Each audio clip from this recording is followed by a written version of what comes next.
Com a proclamação da República no Brasil em 1889, a Polícia da Corte passou a denominar-se Polícia Civil do Distrito Federal. Dava assim continuidade à prestação dos serviços de segurança pública na cidade do Rio de Janeiro, capital do país, na época com uma população de 550 mil habitantes. O primeiro chefe de polícia foi o Dr. Sampaio Ferraz, que permaneceu no cargo por apenas um ano, em decorrência da sua eleição para a Assembleia Nacional Constituinte. Entretanto, realizou um excelente trabalho reprimindo os diversos grupos de assaltantes que intranquilizavam a cidade, os conhecidos capoeiras. Nos primeiros anos do século XX, o governo, pelo trabalho de seus diversos chefes de polícia, reformou os serviços de polícia e priorizou a modernização da investigação policial, realizada com competência técnica e respeito aos direitos individuais, nos termos da Constituição Democrática da República. Criou a Escola de Polícia, que deveria profissionalizar os agentes policiais. Organizou a Guarda Civil, uma corporação de policiais civis uniformizados, dedicados à proteção dos seus concidadãos e ao policiamento da cidade. Construiu uma nova sede para os serviços policiais, o prédio da Polícia Central, onde passaram a funcionar os órgãos de investigação criminal e da perícia da polícia. Para superintender o policiamento das diversas áreas da cidade, haviam os distritos policiais.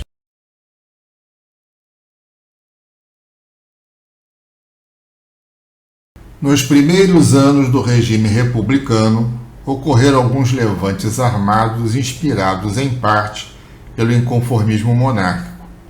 O Exército Brasileiro, fiel aos ideais que levaram à implantação da República no Brasil, foi bem sucedido em reprimir todos eles, restaurando a paz e a normalidade do país. A polícia coube, através da autoridade dos distritos policiais, manter a tranquilidade pública nas suas áreas de policiamento e buscar informações que auxiliassem o governo a enfrentar as diversas crises. Seguiram-se a partir de 1893 a Revolta da Armada, que envolveu a rebelião de alguns navios de guerra. A Revolta da Vacina, obrigatória contra a epidemia da varíola, que o governo buscava conter sob a direção do cientista Oswaldo Cruz, em 1904. A revolta dos marinheiros, insurgidos contra os castigos corporais nos navios da Armada e o tratamento desumano dos marujos. Em 1922, rebelou-se a guarnição do Forte de Copacabana, um levante tipicamente militar por reivindicações envolvendo a modernização da força, carreira militar e respeitabilidade. Dois graves crimes políticos ocorreram. O primeiro, tentado contra o presidente Prudente de Moraes, e o segundo, consumado contra o senador Pinheiro Machado, ambos exigindo uma extensa investigação.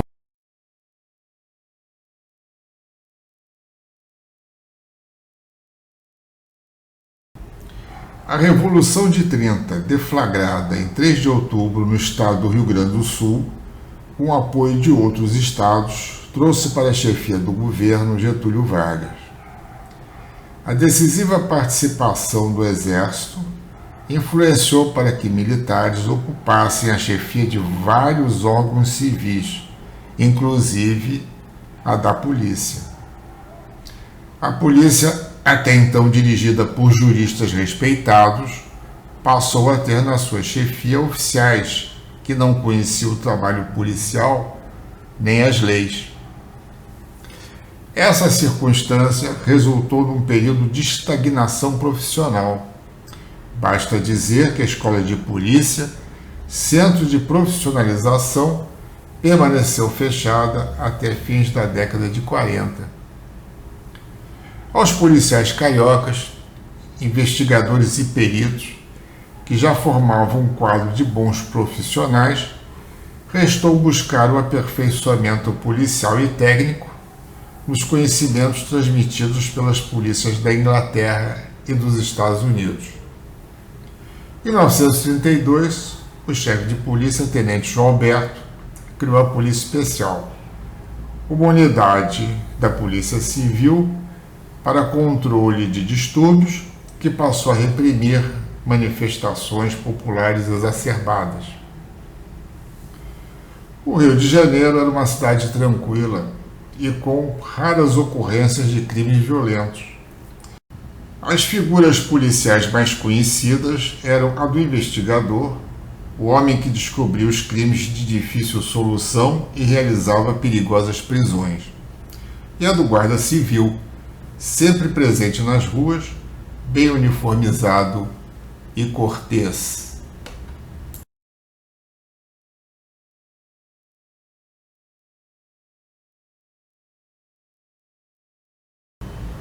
Em 1934, Getúlio Vargas, nos termos da Constituição Democrática promulgada naquele ano, assume a presidência da República do Brasil. Os comunistas, inconformados com os progressos alcançados pela Revolução de 30, conspiraram sob o manto de uma entidade paralela ao Partido Comunista, Aliança Libertadora Nacional, pela derrubada do regime e o estabelecimento da ditadura comunista. Obtiveram o patrocínio de Stalin, ditador e genocida da União Soviética, que disponibilizou dinheiro e um grupo de espiões de diversas nacionalidades, instruídos em todos os atos de subversão da ordem e morticínios para conduzir a rebelião. Ocorreram levantes em Natal, Recife e Rio de Janeiro. No Rio, em 27 de novembro de 1935, ficaram limitados ao 3º Regimento de Infantaria da Praia Vermelha e à Escola de Aviação no Campo dos Afonsos, e duraram poucas horas graças à reação corajosa de patriotas. Resultaram em dezenas de militares mortos e centenas de feridos. Seguiram-se as investigações do Exército e da Polícia Política para a prisão dos autores da intentona. Os principais envolvidos foram presos alguns meses depois em razão de denúncia, sendo processados de conformidade com as leis militares e de segurança nacional. O comunismo internacional, como em geral ocorre, tentou mover uma campanha mentirosa contra o governo brasileiro, denunciando um número irreal de prisões e supostos maus-tratos dos presos.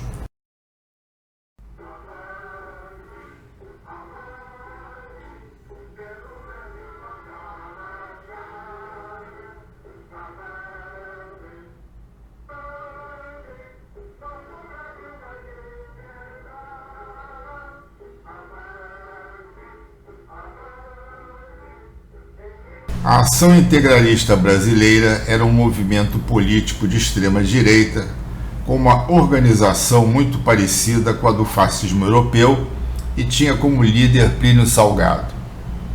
O governo proibiu seu funcionamento em 1937, frustrando-a de disputar as eleições marcadas para 1938. Num gesto extremado, tentaram um golpe de Estado contra o presidente da República, atacando o Palácio Guanabara, residência oficial.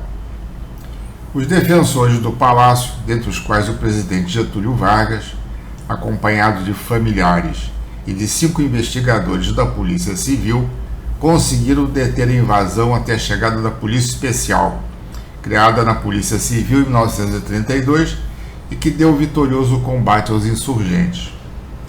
As ações subversivas dos integralistas se estenderam por toda a cidade do Rio de Janeiro e deixaram numerosos mortos e feridos. Assim como os comunistas da intentona de 35, os participantes da ação foram levados a julgamento do Tribunal de Segurança Nacional.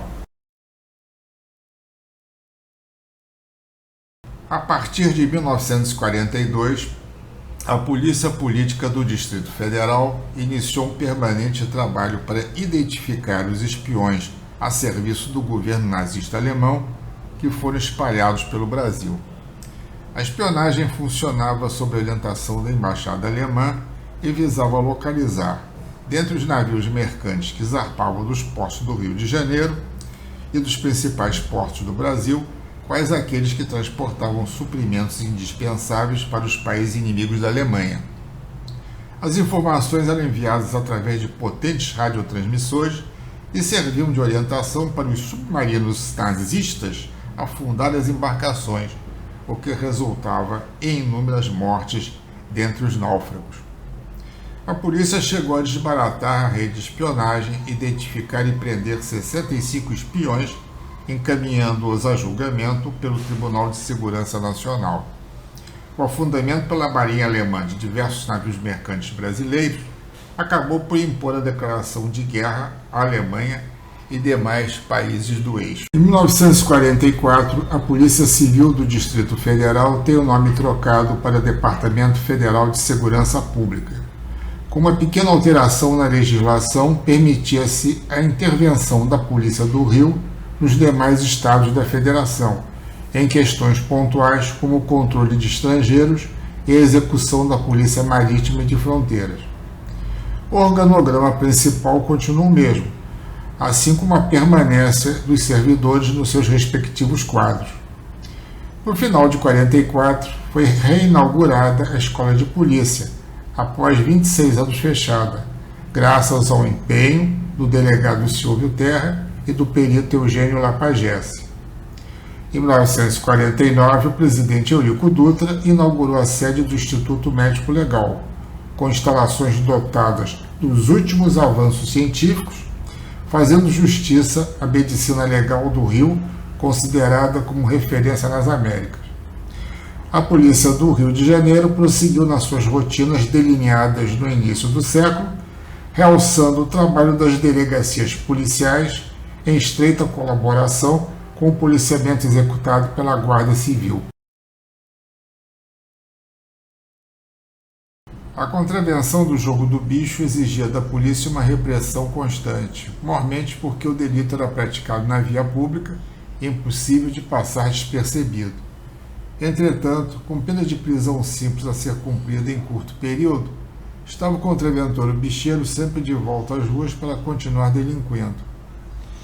Vemos a encenação de uma rádio patrulha de 1952, que era um serviço de emergência da Polícia Civil, tentando prender 2 contraventores que, despistando os policiais, empreendiam fuga.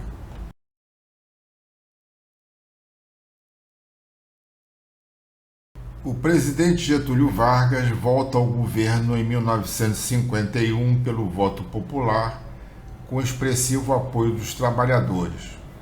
Vargas era amado pelo povo por ter dotado o país de uma importante legislação de amparo aos trabalhadores e pela defesa das riquezas nacionais.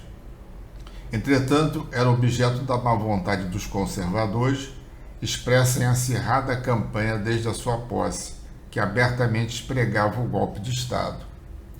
No dia 5 de agosto de 1954, a tentativa de homicídio contra um dos principais opositores do governo, numa ação independente do chefe da guarda pessoal do presidente, moveu todos os seus opositores em direção ao golpe de Estado para sua deposição.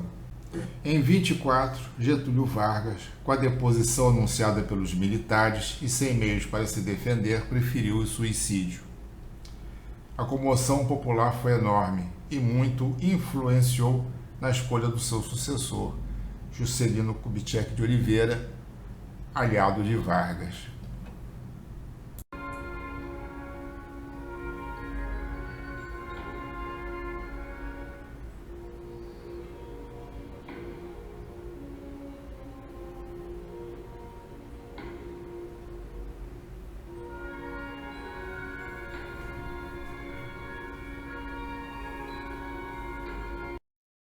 No término do governo desenvolvimentista do presidente Kubitschek, foi inaugurada a nova capital do Brasil, em Brasília, em 21 de abril de 1960.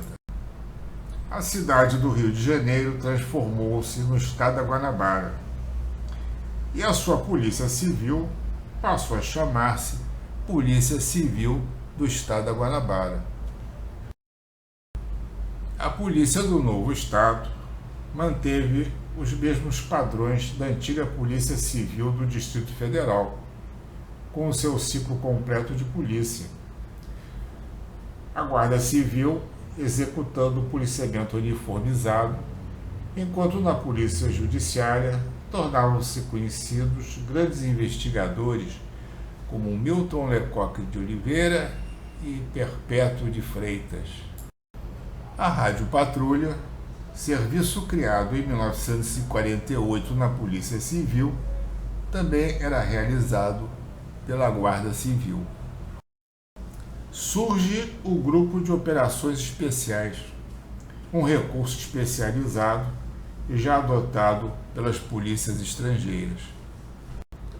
As turmas de ronda das delegacias policiais continuavam a assegurar a tranquilidade nas respectivas áreas e reprimiam os assaltos. Em 1964, o governo reformista do presidente João Goulart foi deposto por um golpe de Estado como parte da estratégia do governo norte-americano de substituir as democracias da América Latina por governos militares anticomunistas.